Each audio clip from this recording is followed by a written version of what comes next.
தசைகள் உருவாகல தரிசனம் உருவானதே தாய் கருவிலே தரிசனம் உருவானதே எலும்புகள் உருவாகல நரம்புகள் உருவாகல தசைகள் உருவாகல தரிசனம் உருவானதே தாய் கருவிலே தரிசனம் உருவானதே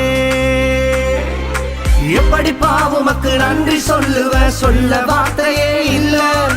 நீங்க போதும் என் வாழ்க்கை முழுவதும் வேறு ஆசையே இல்ல எப்படி பாவுமக்கு நன்றி சொல்ல வார்த்தையே இல்ல நீங்க போதும் என் வாழ்க்கை முழுவதும் வேறு ஆசையே இல்ல என் தாய் ஒரு